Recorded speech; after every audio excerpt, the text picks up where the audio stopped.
สบายดีพี่น้องปองปายมาสุขุสุขคนมาเด้อหมู่เจ้ามาเด้อมาทุกคนมื้อนี้สตุกสิมาตำหมากม่วงสู่ทุกคนกินเด้อหมู่เจ้าเด้อ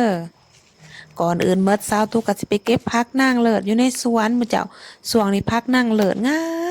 มเพราะว่ายามฝนแล้วฝนตกใหม่ผักนางเลิศมีแต่ใบอ่อนๆใบงามๆเหลืองมอง เห็นแล้วสาวตุ๊กก็คิดอยากพันปีงเอ็นเด้เสียปีงเอ็นพันจำเจวเผียโอ้ยจะเป็นศาสตร์เขากันอำลำหมู่เจ้าเอ้ยแนวใดกะยาบ่เว้าลายยายหางสาวตุ๊กก็สิเก็บเอามากินกับตำสมหมากม่วงนี่แหละก่อนเนาะหมู่เจ้าเนาะสาวตุ๊กก็สิตำสมหมากม่วงนางเด้อนี่สาวตุ๊กเก็บมาจากต้นใหม่ๆสดๆหอนๆ ตำ3 หมากหมู่เจ้าตำหลายๆรสเพื่อว่ามีหลายคนอยากกินน้ำกันหมู่เจ้าสตุกกะสิปอกเปลือกล้างทำความสะอาดหมู่เจ้าบางคนเพิ่นก็สิตำเบิดเปลือกแต่สาวตุกบ่มักตำเบิดเปลือกมันแข็งหมากม่วงเหิมส่ำนี่กำลังมันโอ้ยตำสมกะแซ่บหมู่เจ้าสาวตุกสิตำสไตล์บ้านนอกบ้านหน้าบ้านสาวตุกเองเด้อ ตำใส่ผักนางเลิศโอ้ยจะเป็นแซ่บหมู่เจ้า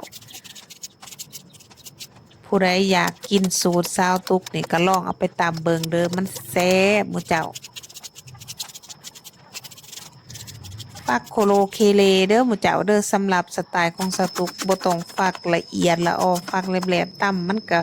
เละมันก็บ่แซ่บตำฟักโคโลเคเลตำคือมันแซ่บมันนัวเด้อสไตล์ซาวตุก ว้าวแล้วเราก็มาตำหมากเพชรกันเลยผู้ใดหมากเพชรน้อยเพชรหลายก็จัดตามใจหมากเด้อสาวตุกในหมากเพชรปานกลางกินเพชรหลายก็บ่ได้ก็พอสาวตุกบ่ดีเนาะก็สาวตุกก็สิตำนี่ตำใส่น้ำตาลน้ำเด้อเพราะว่าสาวตุกบ่มักสมแห้งใส่น้ำตาลน้ำใส่กะปิน้ำหลังจากตำแล้วก็สาวตุกสไตล์บ้านนอกบ้านนาสไตล์บ้านสาวตุกตำคือ ใส่ผักนางเลิศใส่ข้าวขัวถ่ายมีผักบัวหัวแดงกับซอยผักบัวหัวแดงใส่น้ำหยวกใส่กันเลยอู้ยมันแสบมันนี่ก็ถือว่าเป็นอันสำเร็จเสร็จสิ้นเด้อหมู่เจ้าเบิ่งหน้าตามันเป็นตาแสบเด้อหมู่เจ้าหอมหุยหอมข้าวขัวหอมผักนางเลิศหมู่เจ้าเอ้ยไผมีผักบัวหัวแดงซอยผักบัวหัวแดงใส่น้ำโอ้ยโคตรมันแซ่บหมู่เจ้านี่ก็แล้วมากินน้ำสตุ๊กเด้อ